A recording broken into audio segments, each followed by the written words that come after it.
Hello, everybody. Welcome to the Loretta McNary Show. And yes, I am on location at the beautiful Renaissance Cook Convention Center here in Memphis, Tennessee, at the annual MMBC Economic Development Forum. I'm always the host of the exhibit floor here for 2 days in a row. Congratulations to them on 19 years, or 20th is next year. But today, my guest is Rita Case. She's the president and CEO of the Rita Case Automotive Group in Florida, the nation's largest automotive retail group owned and operated by a woman. You know, I'm all about that woman power, that girl power, because women rule the world, right? There are 12 dealerships, and I've got to tell you, their revenue will blow you away. But anyway, these are national sales records that they're breaking in a career build in an industry where women were once rarely seen in the driver's seat of leadership. But Miss Rita is the prime example of what can happen with tenacity. Just keep going, and knowing what you're doing. Welcome, Miss Rita Case, to the show. Well, thank you, Loretta. I'm excited to be on your show with you. Absolutely. Yes, ma'am. I tell you, my new Shiro. I mean that in all sincerity. And it's just so appropriate that I'm here being the mistress of ceremonies for the Mid-South Minority Business Continuum here in Memphis, Tennessee. So my first question is, Rita, automobiles were a part of your life long before they became your career. So your parents were in the business and you were working around the dealership as a young girl. I told you I did my research. What did you learn in those early years that still influence you today, how you move and operate? Well, I'll tell you, one thing for sure is nobody's walking. So I knew very early on that cars were going to be something that the nation wanted, my community wanted, and provided freedom. America is a free country, and one of those tools that we have to really experience freedom is an automobile transportation, whether it's a bicycle or it's a motorcycle or it's a car. And my parents started out in the motorcycle business, a Honda motorcycle dealer, when Honda came to the United States in 1959. And I worked at the dealership with my brothers and my sister, my parents. It was a small mom pop shop. And then when Honda decided to bring a car to the United States in 1968, my parents had a relationship with Honda and they were given the franchise. So early on, I was working at the dealership and I just loved the enthusiasm of people coming in and wanting to get a car. Of course, I started off in motorcycles and they were just as enthusiastic about getting a motorcycle. So what I found is that cars are really a fun topic. Everyone likes to talk about cars. It's almost your first toy when you're a kid, and it's about the last thing you talk about before you leave this world is what old car you used to drive in high school. I promise you, we were just having this conversation yesterday here at the Economic Development Forum. Ford is here with that electric one extra 150 or whatever. You have a Ford dealership? No, right? I don't have Ford, but I do have electric vehicles in my branch. Oh my God.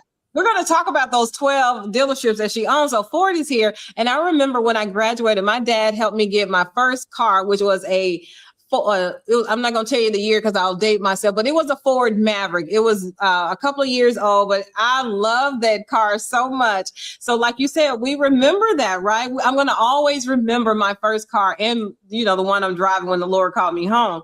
So let me ask you this. So you're in a very male-dominated field still in 2026. So how do I know you guys probably have some retreats and some conferences. When you see another woman, are you as excited about seeing her as I am about seeing you today? There are just still very, very few women in our industry. They do work for Ford, for example. They're in marketing, they're in accounting. But when it comes to actually being a dealer, there are really just still a handful of owner operators that are women. And so they're really very few and far between. But I do know some, and there are some women groups that are developing with the National Automobile Dealers Association. So we do have started women's groups of automobile dealers that are women, and we definitely communicate.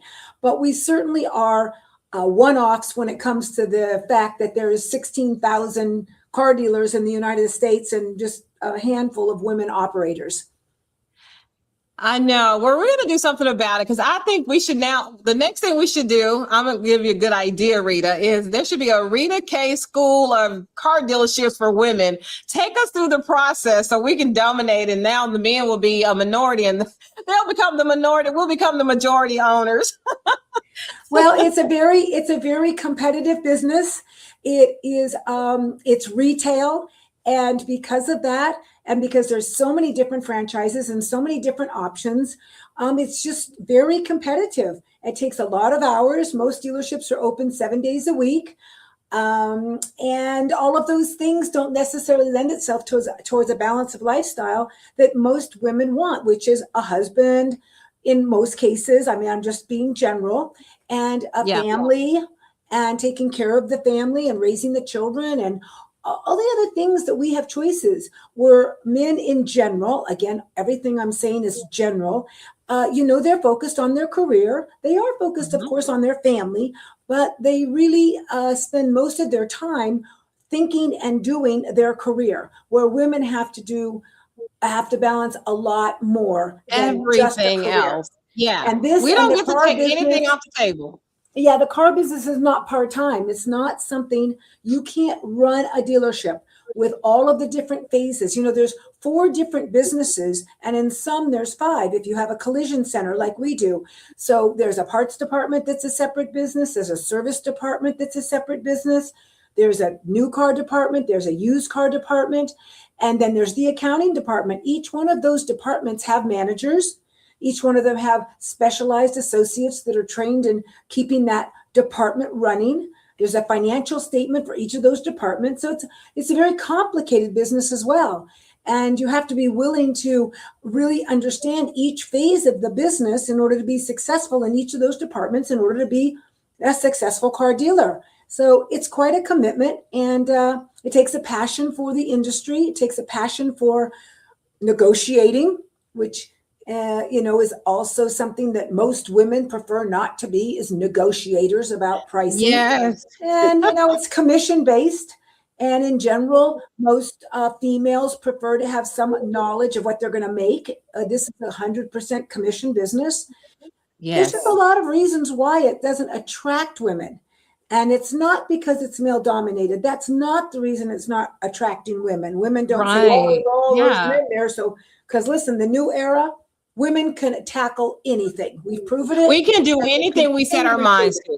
Right. We can definitely do it. Yes. But Rita, it sounds like those departments are businesses within the business. Yes, that's almost true. Like it's like a lot to manage. So let me ask you, can you name all 12 dealerships? I have 5 sons, and I end up calling each one of each other's name. So I'm thinking 12. Oh my goodness. Oh, well, I've been doing this I've been a general manager for 55 years. So I'm dating myself. And I met my husband 46 years ago. He was a car dealer. Rita Case was his name. That's why it's the Rita Case Automotive Group. And I left my parents' dealership, running their dealership for them in 1980, married my husband, and moved to Ohio. And we set up shop together, growing his business, because he did have a Honda car and Honda motorcycle dealership, and he had some motorcycle stores as well. And together, over the last 46 years, we built the Rita Case Automotive Group together. So, of course, I know all my dealerships, and I know all of my managers, and I run the business daily. Daily, I am running the business. I'm wearing my company uniform. I dress just like all of my associates. And I've always worn a hat. So if you see me in any pictures for the last 46 years, you're going to see me in a hat, because that was my trademark. It's my brand. And when you are a woman in a business like this, which is fairly rare, I wanted to have something that set me apart, that I wasn't working for the manufacturer, that I wasn't serving the coffee at the conferences, that I was not the wife of another dealer. So I started off with my own brand, which is my hat. And so now when I walk into a room of a convention or a business meeting or the community, they know that I'm the dealer. And I used that brand in order to get respect but you cannot be respected in any career if you're not knowledgeable. And if you are going to be a one-off like me, you better be Yeah. more knowledgeable than all the other men in the room. So it takes the You commitment, are preaching to education. the choir, Rita. Yes. Yeah. And so, like I said when I first got on before we went live, I was like, Rita, I got to get you to Memphis. I want so many women to meet you. Come be our guest speaker at Women on the Move Reimagine. We'll do an evening with or something, because what you all, we can't share her entire story or even a smidget of her story because it is so incredible and so unique. Because I only have like 10, 15 minutes with her, but I do want it to spend a lot of time just telling you her story. It wasn't easy. It's still not easy for her, but she has learned to balance this. She actually grew up doing this. So I wanted to ask her, so which car do you drive? Because I don't know. I know people who work for Toyota, they drive a Toyota. They work for Ford, they would drive a Ford, Audi, BMW. Which one do you decide to drive? Well, I drive what I sell, of course.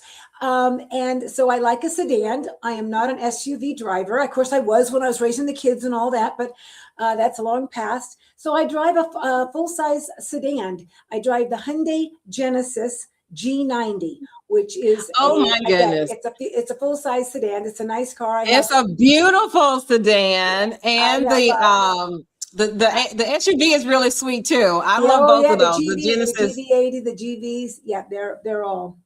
Everything I sell are great cars. I just chose that because it is the nicest, in my opinion, full-size sedan that I sell in Florida. I also have Audi in Atlanta, but because I'm driving in Florida 90% of the time to my dealerships in Florida and people see me, I want to drive something that I actually sell in that community. And that's how I chose the G90. Absolutely. So your son Ryan, and your daughter Raquel, I love that they both have R. Oh, and Rita and Rick. Oh my goodness, I just hit it. All of your names start with the letter R. Okay, yeah, that's we brilliant. planned that, my dear. We planned that, Loretta. Of We're course the four you did. R's.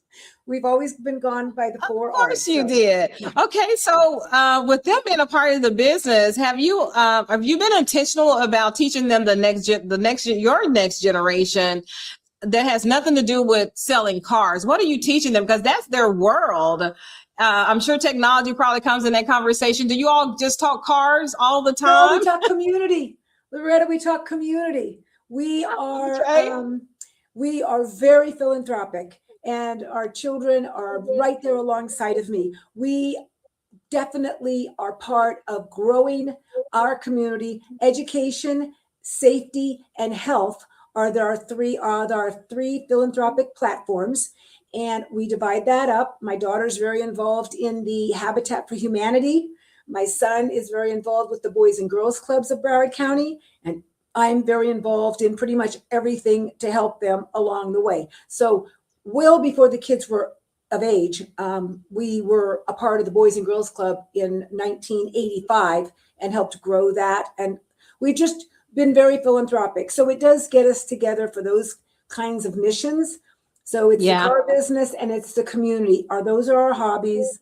They both have children. Because you're giving, and you're saying this, Rita, as if you just gave a few $1,000s here and $50,000 there. No, your giving is like 8-9 figures, $125 million to organizations in South Florida. And thank you so much for having that kind of heart and the heart to serve, even working so hard in countless hours.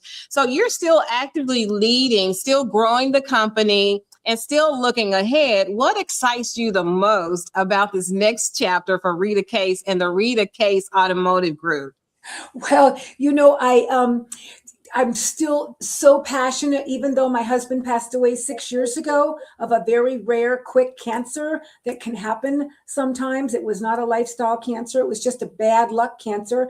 And I wanted to prove that, even though the name of the company was Rita Case, because at the time, Rita Case back 45 years ago, 46 years ago, it wouldn't have been like normal. The businesses are either named after, car dealerships are either named after your town, like Fort Lauderdale, Yep. Maserati or something, or it's named after the person usually. So we kept it as Rick Case. But so when Rick did pass away, I had to really prove and work hard to prove that I could keep the business running, that we were not going to be selling, that we were not going to be going out of business.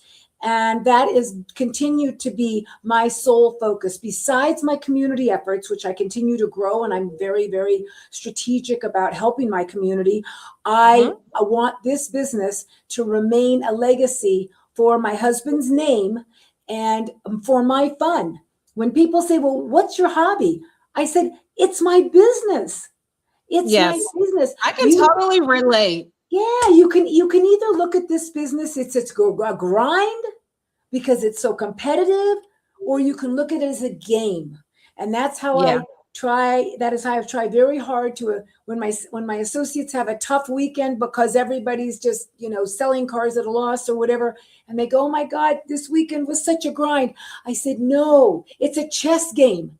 Think of it as a chess game. Yes. You make a move. They make a move, the customer makes a move, the other dealer makes a move, and you just try to win the game. You can't win every game, but if you're not having fun and enjoying it, then, don't stay in this business because it takes way too much or time. Any business at all, because you got to enjoy it. And you're an award-winning dealership. You yourself have won numerous rewards, your dealership. We could go on and on and on with the accolades, but I love how you're just love what you do. You love giving people the opportunity to work there and to grow there. And you've just been an icon in Florida, in South Florida. And I'm telling you, I promise you, I'm coming to visit you. And I want us to go live at not all the car dealerships, because that would take a lot of editing.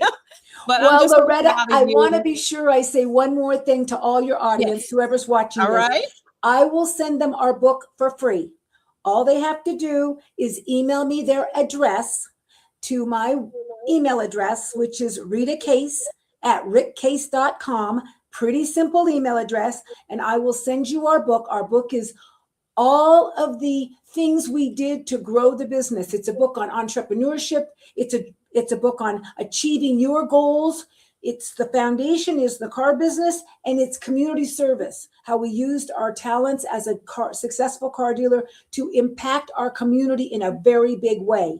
So it's a fun book, but it's all about how you can achieve your goals. So the book is called Our Customers Are Friends, because that is our culture. Our culture in our business is our customers are our friends, our associates are our family, and our community is our home. That's as simple as our mission statement.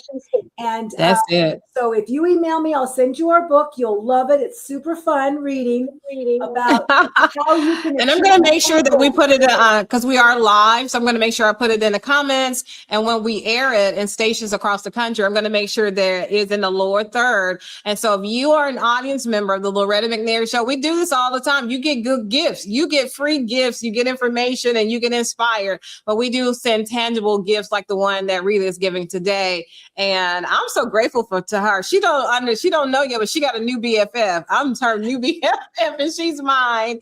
And you will see her on here again because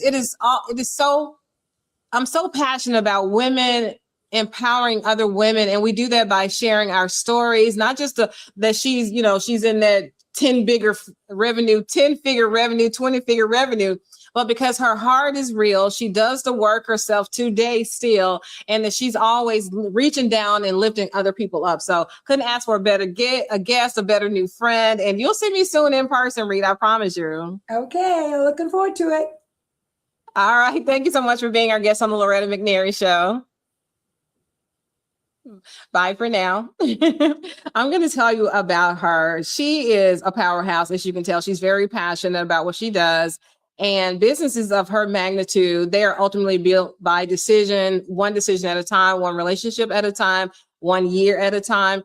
And her story reminds us that leadership is not simply being handled a title at the top. It is developing the capacity to carry what comes with it, the good, the bad, the ups and the downs, to protect what matters and still have the courage to decide what comes next. So Rita Case, President, CEO, and owner of the Rita Case Automotive Group, I salute you, and I'm very proud to know you.